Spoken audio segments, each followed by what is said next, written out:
ഘടകകക്ഷിയൊക്കെ ആണെങ്കിലും CPM-ന് ഇപ്പോഴും ജോസ് കെ മാണിയെ വിശ്വാസം വന്നിട്ടില്ല.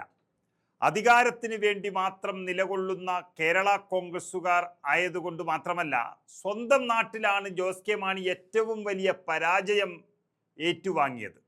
അതുകൊണ്ട് തന്നെയാണ് ഇങ്ങനെ ഒരു വിശ്വാസം വരാത്തത്. മാണി സാർ ജീവിച്ചിരുന്നപ്പോൾ പറയുന്നത് പോലെ തനിക്ക് 2 ഭാര്യമാരുണ്ടെന്നും കുട്ടിയമ്മയെപ്പോലെ തന്നെ സ്നേഹിക്കുന്ന പാലയും തൻ്റെ ഭാര്യയാണെന്ന് പറയാൻ ധൈര്യപ്പെട്ട ഒരാളാണ് മാണി സാർ.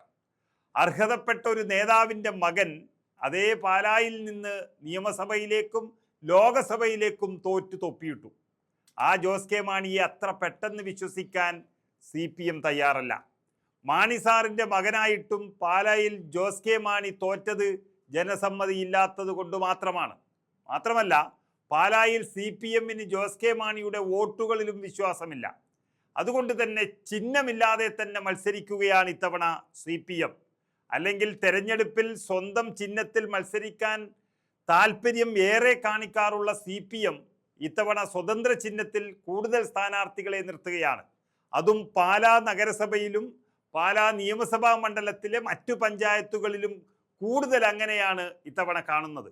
പാലാ നഗരസഭയിൽ CPM-ന് ലഭിച്ച 6 വാർഡുകളിൽ ഒരാൾ മാത്രമാണ് പാർട്ടി ചിഹ്നത്തിൽ മത്സരിക്കുന്നത്.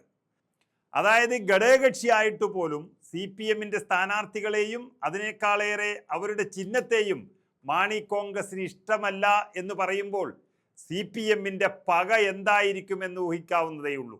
മുൻകാലങ്ങളിലും ഇത്തരം തന്ത്രം തന്നെയാണ് CPM പയറ്റിയിരുന്നത്. കഴിഞ്ഞ തവണ ബിനു പുളിക്കക്കണ്ടം മാത്രമാണ് പാർട്ടി ചിഹ്നത്തിൽ മത്സരിച്ച ഒരാൾ. അദ്ദേഹം ഇപ്പോൾ പാർട്ടി വിട്ടു പോവുകയും ചെയ്തു. പാർട്ടിയുടെ പ്രതിനിധിയായി ചെയർമാൻ സ്ഥാനം വഹിച്ച ജോസിൻ ബിനോ 3-ാം വാർഡിൽ നിന്ന് ജനവിധി തേടുമ്പോഴും സ്വതന്ത്ര ചിഹ്നത്തിലാണ് മത്സരിക്കുന്നത്. പാലായ്ക്ക് സമീപമുള്ള പഞ്ചായത്തുകളിലും CPM കൂടുതലും സ്വതന്ത്ര ചിഹ്നത്തിൽ തന്നെയാണ് സ്ഥാനാർത്ഥികളെ നിർത്തിയിരിക്കുന്നത്. അതുപോലെ തന്നെ ഭരണങ്ങാനവും പാലായിൽ പെടുന്നതാണ്. ആ ഭരണങ്ങാനത്ത് CPM-ന് അനുവദിച്ച വാർഡുകളിലെല്ലാം സ്വതന്ത്ര ചിഹ്നമാണ് സ്ഥാനാർത്ഥികൾക്കുള്ളത്. അതുപോലെ മീനച്ചിലും കരൂരിലും 2ഇടത്തും 2 വീതം സ്വതന്ത്ര ചിഹ്നമാണുള്ളത്. മൂത്തോലി പഞ്ചായത്തിലും സ്വതന്ത്ര ചിഹ്നത്തിൽ തന്നെ CPM മത്സരിക്കുന്നുണ്ട്. മത്സരിക്കുന്നവരിലേറെയും പാർട്ടി അനുഭവികളാണ്, അതുപോലെ പാർട്ടി അംഗത്വമുള്ളവരാണ്. പാലാ നഗരസഭയിൽ CPI 2 വാർഡിലും സ്ഥാനാർത്ഥികൾക്ക് പാർട്ടി ചിഹ്നം നൽകിയില്ല. ഏതായാലും ഒരു കാര്യം ഇതിൽ നിന്ന് വളരെ വ്യക്തമാണ്. സംഭവം ജോസ് കെ മാണി ഘടകകക്ഷിയൊക്കെയാണ്. പക്ഷെ CPM-ന്റെ ചുറ്റിക അരിവാൾ നക്ഷത്രം അവർക്ക് ഇപ്പോഴും അലർജിയാണ്. കാരണം മാണിയുടെ അണികൾ യഥാർത്ഥ UDF-കാർ തന്നെയാണ് ഇപ്പോഴും.